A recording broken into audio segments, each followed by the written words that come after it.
This episode is brought to you by Zarzar Law. I'm investigative journalist Molly Barrows. For years, I've covered the stories that made headlines in Northwest Florida and all along the Gulf Coast. Murders,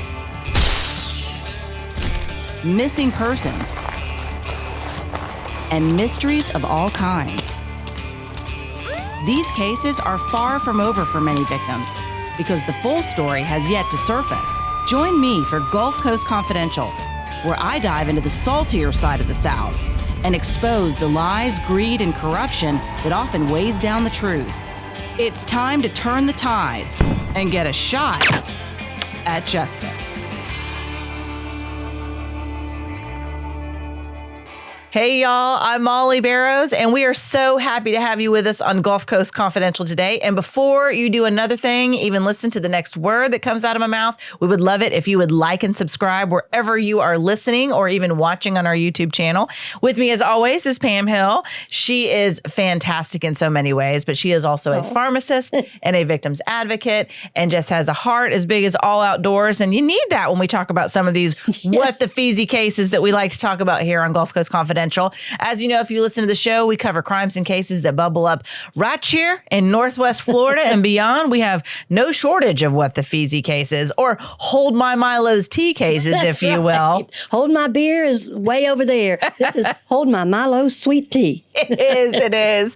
And today's episode is called Dr. Ingolf Tuerk. He's a renowned robotic surgeon, snapped and choked his wife. So I'll say that for you one more time. Dr. Ingolf Tuerk, renowned robotic surgeon, snapped and choked his wife. He confessed to doing this. If you're not familiar with it, he's a doctor in Massachusetts accused of strangling his wife with one hand, y'all. Said he did it with just one hand after a drunken night. Then he dumped her body in a pond. And to ensure that she didn't pop up anytime soon, he put rocks in her pockets to weigh down her body. So he sank her like a rock. Yeah.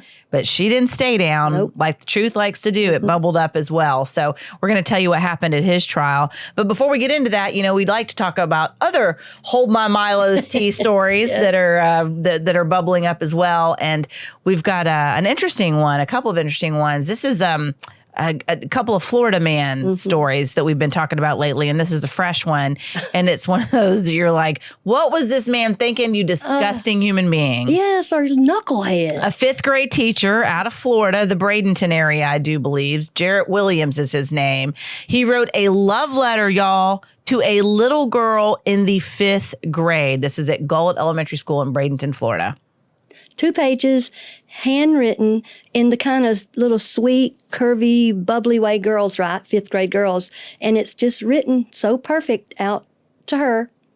He wrote it in bubbly letters too? You know what I mean. It's just that there's a picture of it on the internet. Yeah. Another fifth. I think it was meant by design like that so people would look in her binder or something and go, oh, that's just a little letter from another girl to this girl. I know. Well, what I have read is that he resigned from his position, I guess, April 23rd, just a couple of weeks or so after the student's mom found this 2-page note that you mentioned. And I found some news reports on it, and they have a little clip. So I will read you a little snippet from this letter. And it says, quote, "You know I truly love you. And no matter what, that will never change.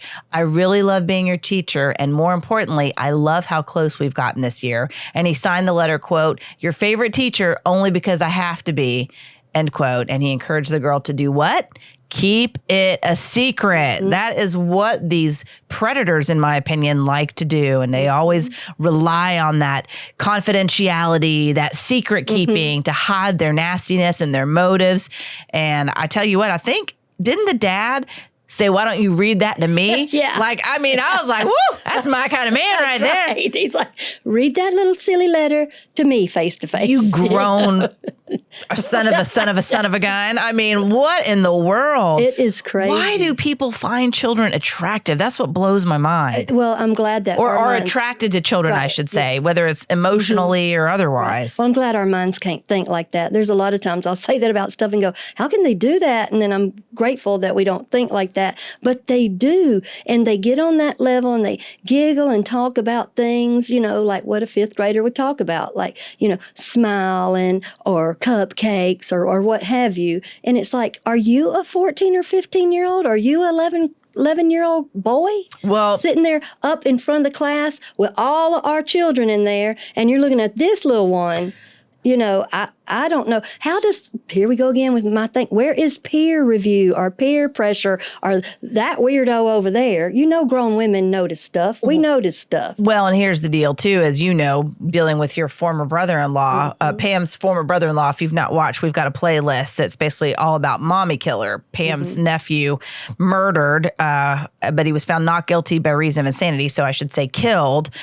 He killed Sharon Adelot. She was a popular middle school teacher here in the Panhandle, and this happened in 2013. Well, a couple of years before her son, Brandon, viciously attacked her on Christmas Eve. His father, Randy Adelot, was a teacher at Pensacola High School. He was a coach and a science teacher, and he had lost his job. He was fired because he was caught sending hundreds of text messages, several of them sexual, over a week's time to a young woman in his science class. She was, and I say a young woman, she was a minor. She was a girl. She was a child. 14 years old, and he was texting her all sorts of things, like offering to tutor her at a cupcake shop. I even called her sexy at one point. So it was all very disturbing. So, but to your point, like he even said to her, I have a favorite every year, and this year you're my favorite. So that's what went through my mind when he was like, I love you. I'm like, and what you said made me think about it too. You're looking out over the class and you picked that one. Well, have you picked others before? Of course. Of course they have, because it's too easy for them. And like I said, my ex-brother-in-law would talk to them about cupcake, I'll tutor you at the cupcake store, or I'll pay your way into the ball game, or I don't like it when you frown at me like that, and just all kind of crazy. Or here's some of my birthday cake left over, let me bring it to your house. It is inappropriate, and I don't know why sometimes we're yelling about it and sometimes we're not. But this right here, what happened with my ex-brother-in-law, happened in 2010. Right, and it was called an inappropriate relationship, and I was like, that's criminal. Yeah, that's right. I don't think inappropriate. Right. She's a minor, he's an adult. I mean, inappropriate's like the understatement of the year. Right. And the girl that he had as a target, she's been in and out of jail 9 or 10 times now, her whole life. What privilege does he have to jump in her life and mess her up because she's sitting there thinking he's an authority figure or that's sweet or whatever?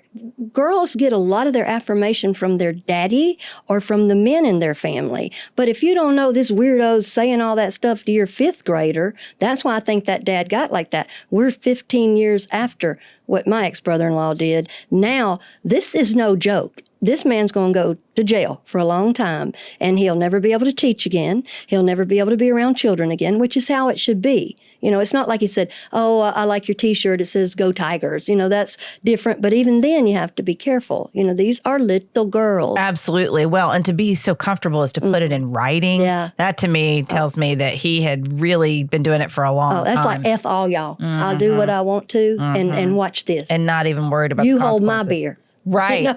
Yeah. Well, I'm so glad that her parents caught wind of this and that they, brought this to the attention of the school board and the police. And you're right. This is going to end his career. And he does deserve some accountability. Absolutely. And I hope he does. But speaking of that Florida man case, we also have a Florida woman case that we've been following as well. And this is Shiloh. What's her last name? Hendricks. Shiloh Hendricks. This is the woman that used the N-word calling against a 5-year-old kid at the park. Yeah. That walked up on the diaper bag. And I don't know if the child took something out of the diaper bag or whatever. But even if they did, it was probably a toy. Anyway, you don't yell and call children names. Don't even do that to other people. No. But it just went over the top. And it's been fascinating to me, not in a good way, that she has a Give, Send, Go. It's not GoFundMe. It's the other platform.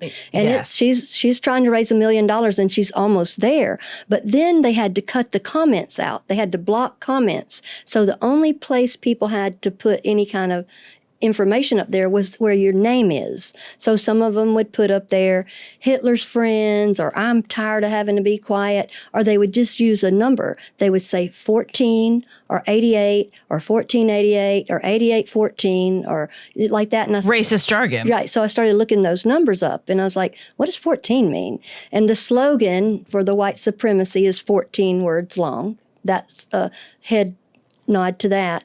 And then 88 is Heil Hitler. H is the 8th letter of the alphabet, so it's 88. So it's another way to send a message. It has gotten ridiculous. And what in the world do you start out and just say, I can go through here and annihilate everybody and then jump and get me a GoFundMe? But now, like I said, it's turned the corner to the Carmelo Anthony and the track story there that we've talked about before.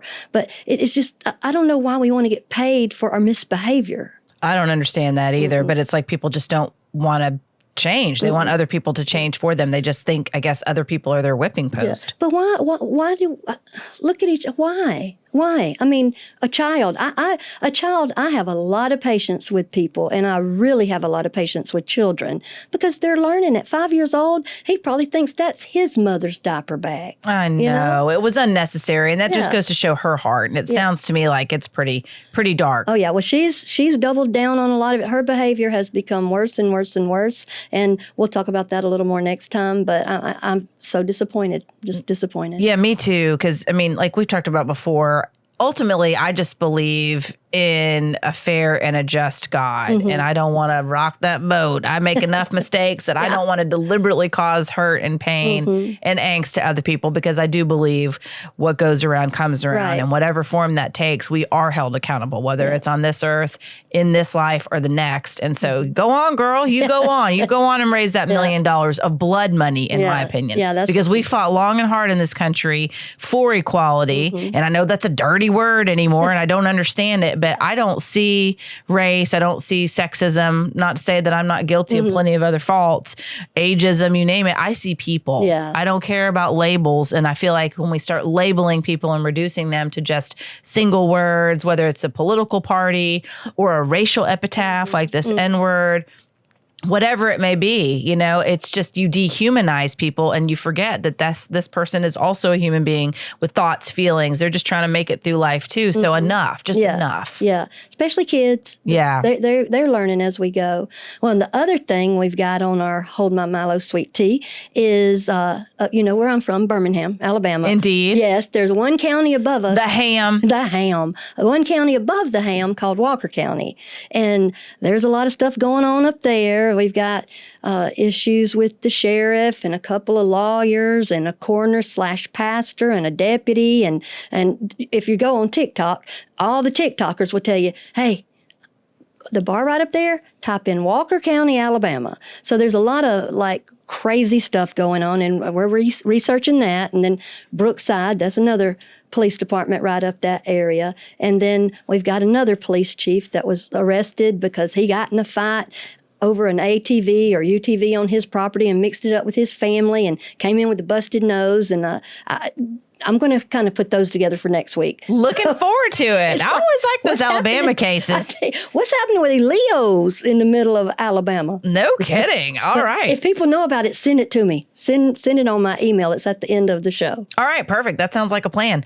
Well, now that we have talked about our Hold My Milos, What the Feezy type cases, we're going to turn now to our main segment today. And this episode, again, is about Dr. Ingolf Tuerk, this robotic surgeon who murdered his wife, and his nickname is Harry, which I'm kind of glad because that's a mouthful, Ingolf Tuerk. Yeah. But he's a Massachusetts surgeon, and he was found guilty of voluntary manslaughter over murdering his 45-year-old wife. Her name is Kathleen McLean, and this happened in 2020. And this was not a first marriage for either one of them. She had been married before and had 3 kids, and it just breaks my heart. They'd only been together, she and this doctor, for 5 months. And then I guess there was some sort of drunken fight, and he decided that he was just going to sink her body in a pond. I mean, for a surgeon, that doesn't seem very bright all the way around. The murder, the losing control, the sinking of the body. I mean, what a BD, in my opinion. Yeah, right. Yeah, Sir Richard's entered the chat. And it's just, it's a little more than all that, but they both gave it as good as they got it, it seems like. What's the story? You're more familiar with this than I am. Well, it's a big old soap opera. He's from Berlin, East Germany. He's renowned as, like you said, the robotic surgeon. He's a urologist, and he's a big guy. He even looks and sounds like Arnold. and he's handsome and tall and He is. I've seen the imposing. pictures. Yes. And well-spoken. He's educated. So we've got this guy. And so here we go. We got a drunken fight thrown in here. You're going to see hints of Sarah Catherine Boone in here. Not necessarily with suitcase, but her craziness. Like we had a good day and then we killed each other or I killed him or something. Sounds like they had a real volatile relationship because she threw something at him and he while they were arguing and whatnot. Right. Well, so what we'll start out with, he was a urologist at a hospital. He got let go over billing inconsistencies. So, and this is during that makes my antenna go up. Yeah. Billing inconsistencies. Is this guy accused of some kind of fraud or? I think so. And I don't know if it was someone in his office or whatever, but he was so bigger than life. I mean, literally, he's a big man. He's up on the billboards with robotics. He was just had the charisma, and he was the man. I mean, here he was. Then the pandemic. The pandemic jerked a lot of people around that were in that demigod syndrome and stuff because nobody worships at your feet when they're out in their car or when they're having, it removed them away from this admiration all day, every day. Right. And so many procedures are elective. And of course, that was shut down during COVID or delayed. Mm-hmm. So we got us a big one that loves the gym, big old hands, and he is during COVID. And so this is before COVID when he and Kathleen meet on a dating app. 2017. Then on 2018, Kathleen moves in with him for about 2 years. And then about 2019, they go to Vegas. They get married in a drive-thru wedding chapel. And about 3 weeks later, he's like, I don't remember all that. What? He doesn't. Did he really not remember? No, he doesn't remember it. So, or did he just not want to remember because he was like, maybe it was a mistake to marry this little lady? I think so. But Kathleen, and they both drank a lot. So Kathleen, she saw that he had written in his phone because she's always going through his phone. She's always tracking him. She was always. Did she think he was cheating on her? Yeah, and I think maybe she thought he was, or maybe he did. But I mean. It was a volatile relationship. Sounds a little toxic. Yeah, I don't like people going through each other's phone. It's like, if you trust them, do or don't. And if you got to go through their phone, what damn difference does it make at that point? Yeah. Just, forget it for your own peace of mind. Why put yourself through that? Yeah. So anyway, he had talked and texted somebody, I think I'm going to get me a divorce attorney. And he consulted one. So she saw that. And that on May 7th, that made her mad. May 7th of 2020. So here we started from 2017. It's been iffy for these 3 years. That Up and down for 3 years. Mm-hmm. So on May 7th, they sat down and they had a talk. And she said, well, put my name on the house. And he's like, I don't think I'm going to do that. Sounds like she was giving him an ultimatum. Did she really? She probably thought that was, she probably expected that would be his answer. No, but she wanted to bring things to a head. Right. Well, she has 3 kids and they're there with them. And so. When you say them, you mean her? They stay with her and him? Okay. Yeah, in his house. Gotcha. But her name wasn't on the house there. So she said, put my name on the house. So he did eventually after they've had a few push and shoves and stuff. And then she got a restraining order on him later because she signed a postnup too. So it's just messy all the way around. Sad. Yeah, and that's in the middle of May. Then on May 14th, they snuggled up back to each other again. This is the shades of Sarah Catherine Boone.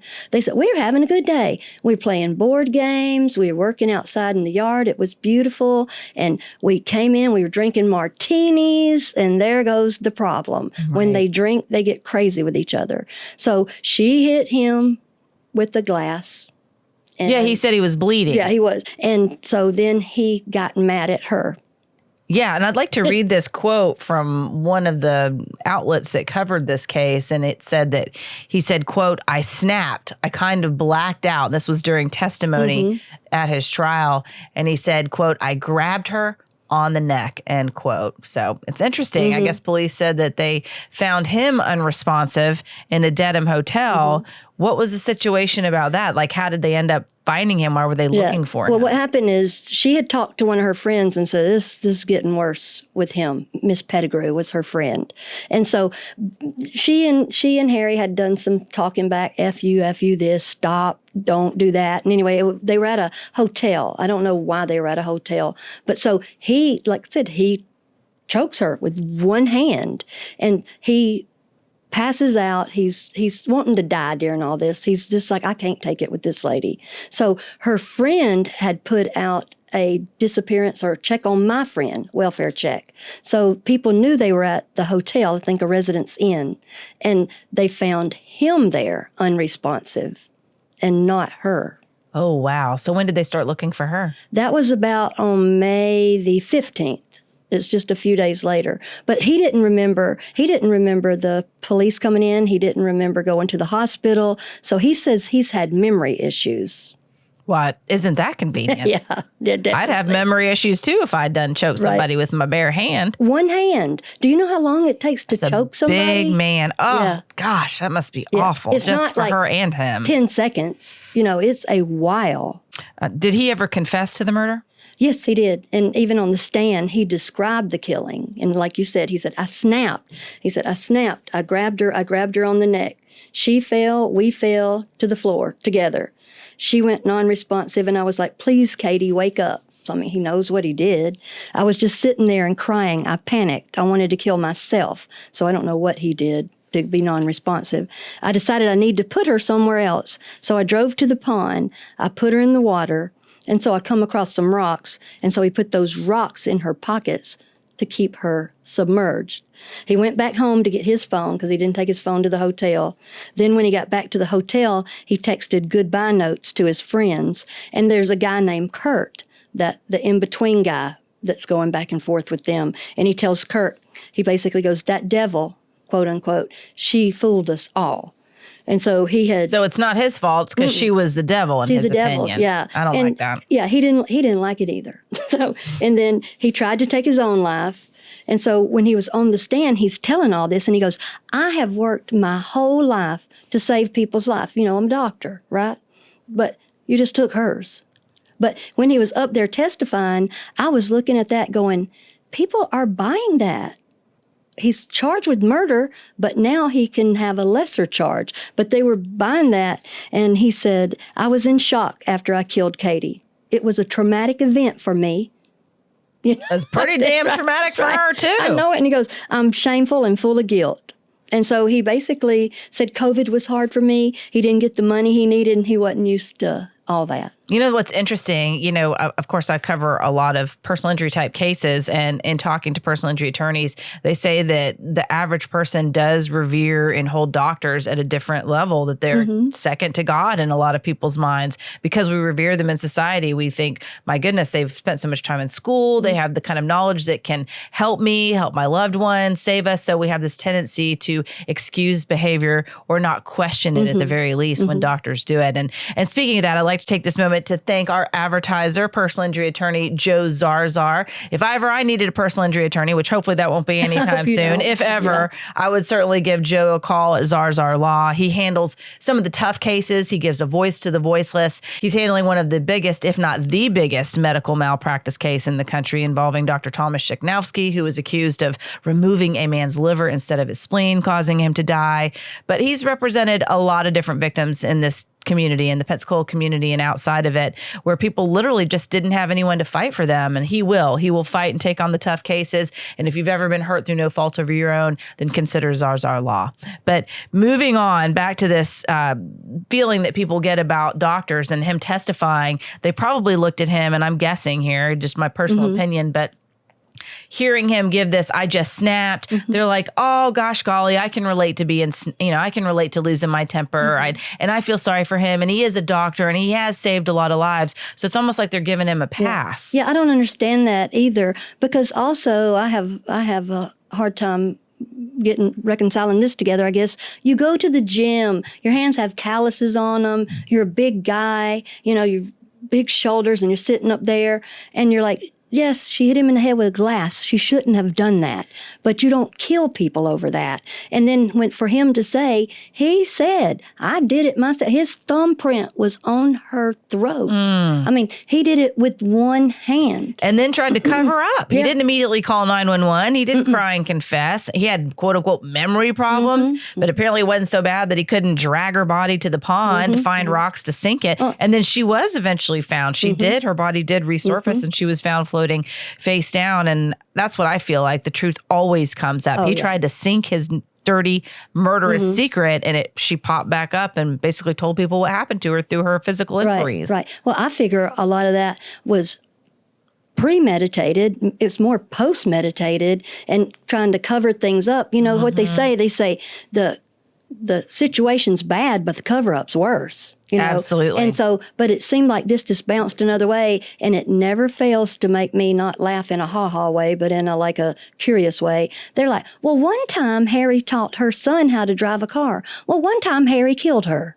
Right. And that's it. End of story, period. I don't understand that. And her 3 children will never see their mother again. And he was initially charged with murder, but it's interesting to me that he was convicted for a lesser sentence of voluntary manslaughter. So basically, he's facing up to 20 years in prison. He hasn't been sentenced yet. Is that correct? May 16th. Okay, so it's coming up. All right. But yeah, here's another quote that I think is interesting. And this came from the doctor's attorney, Kevin Reddington. He told CBS News, quote, "I think the evidence was so compelling that the jurors looking at it objectively just felt it clearly there was no malice here and no intent to kill."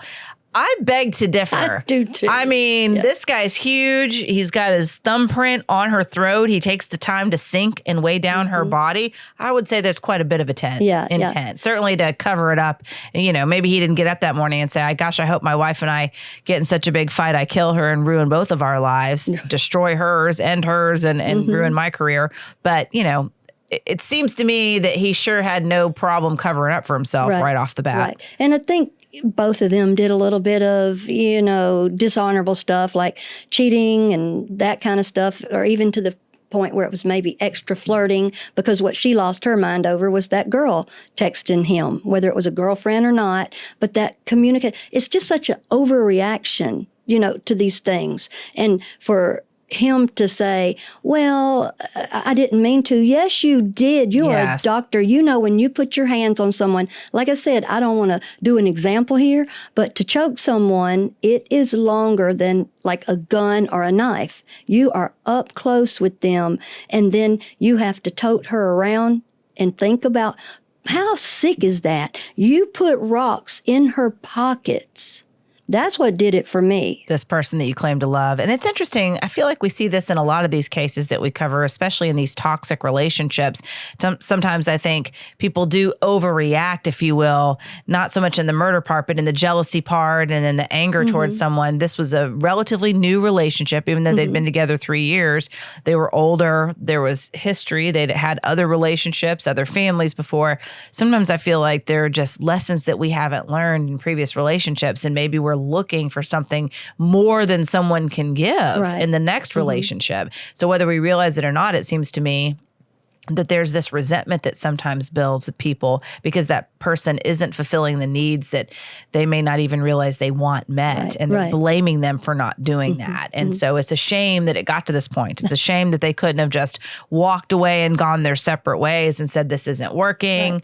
Let's not hate each other. Certainly let's not end in murder. But going back to him saying I'm a doctor and I've saved a lot of lives, that's like me saying, like, if I do some really horrible story and saying, but I've done all these other great stories. Please disregard this terrible story that I've done that hurt people, if you will. But like, I just don't think that's apples and oranges. That's no excuse. But it's just weird. You never know what a jury will sympathize with. No, you don't. And I really didn't know which way they were going to go with it. But the way it was playing out, I kind of figured that. But, things like having a drive-through wedding in Vegas and stuff, I imagine that's something fun. You'd want to try to remember part of it. And if I knew that I was trending that way from 2017 to 2020 and I lost my daggone mind over, the pandemic was hard for people. We all had to learn a lot of new stuff and how to get along and some isolation. And I think sometimes people couple up because they're just lonely and they don't want to be alone and they're babies. If you don't get to somebody and they tell you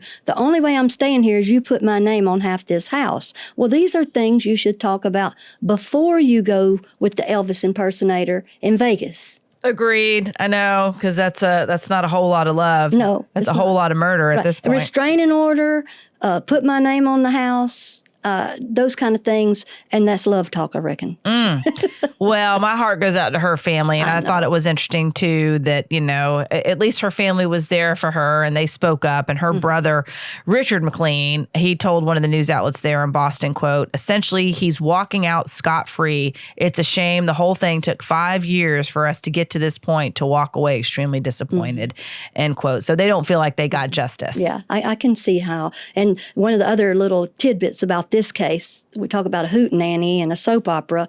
This case was being heard right down the hall from the Karen Reed case that's in Massachusetts in that same courthouse. Oh my goodness. I tell you what, it'd be fun to visit Boston and cover a couple of these cases. Yeah. I mean, when I say fun, it's sad and tragic, and I'm not trying to minimize the details of these cases because it is awful. But yeah, legally, it's just interesting how they try to present a defense and what evidence the prosecution has to try to convince them. So it sounds to me like the defense tried to paint her as a money grabber, and tried to take advantage of him and this poor doctor. And then you get the drinking involved and he just snapped. But he chose to stay in a relationship that was very toxic, and so did she. But she didn't choose to stay, and it didn't justify what he did to her. Yeah. I am surprised about the involuntary manslaughter. Yeah, me too. But that just goes to show you, defense attorney, a lot of them are makes paid a difference. well. Yeah, it does make a difference to have representation. And it's like looking at something. That's the beauty of our jury system, too. We're all not thinking exactly the same. So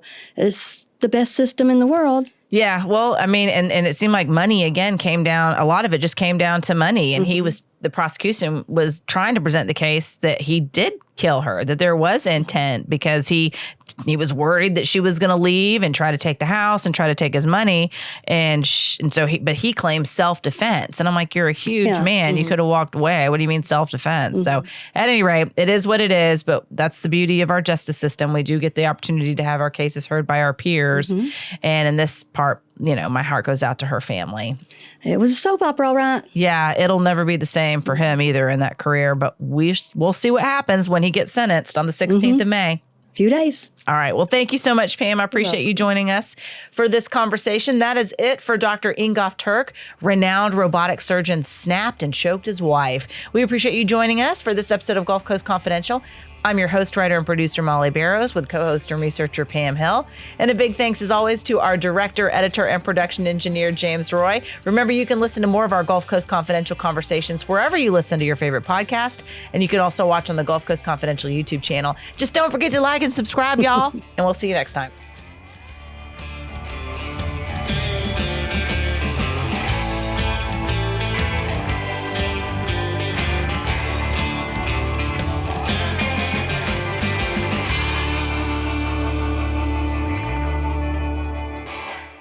This episode is brought to you by Zarzar Law.